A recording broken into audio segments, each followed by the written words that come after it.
This month's Adventurous Inc. is Lev Parikian's Into the Tangled Bank. Charming and engaging account of Lev's approach to understand how we engage with the natural world, which he does through a series of journeys, I guess you would call them. Starting with the journey to his kitchen sink and ending up with a journey to the Isle of Skye, Farne Islands and other wilderness places. As Lev says, you might want to go out there where the otters and the dolphins are, but really nature's everywhere. So he starts out at home. So I thought it might be quite nice to take a little walk in the woods with Lev, as it were. I have one more part of the Darwin estate to visit, so resisting the temptation to dig down into the lawn with my bare hands in the hope of extracting an earthworm, I walk down the gravel path, through the abundant and extensive kitchen garden, turn left through the gate in the wall and into the woods.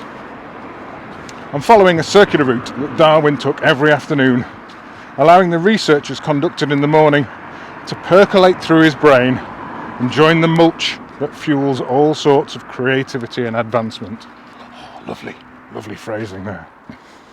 It's easy to think that genius comes in a flash. Eureka! But the truth is far more mundane.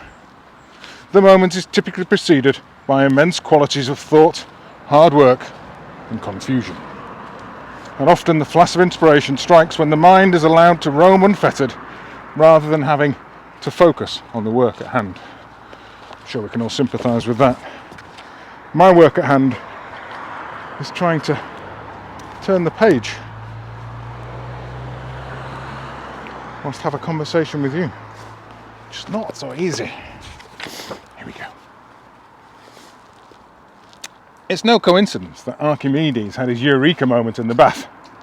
Baths are breeding grounds for inspiration, and so woodland walks. This is a good one as they go.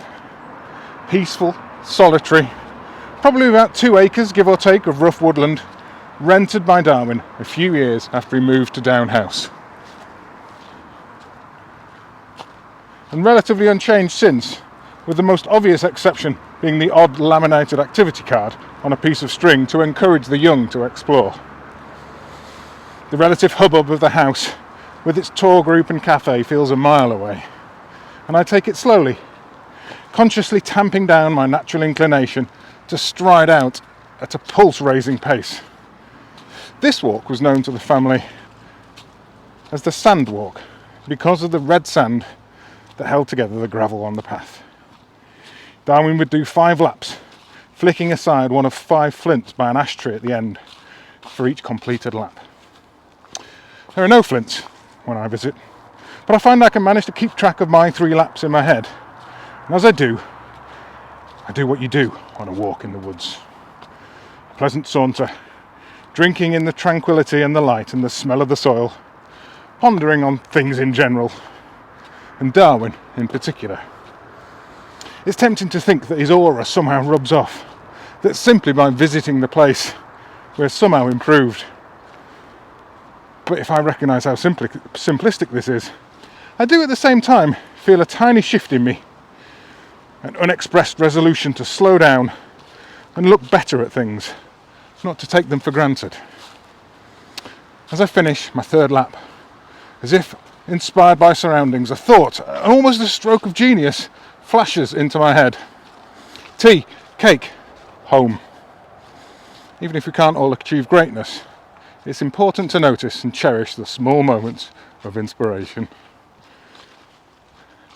And what a great moment of inspiration.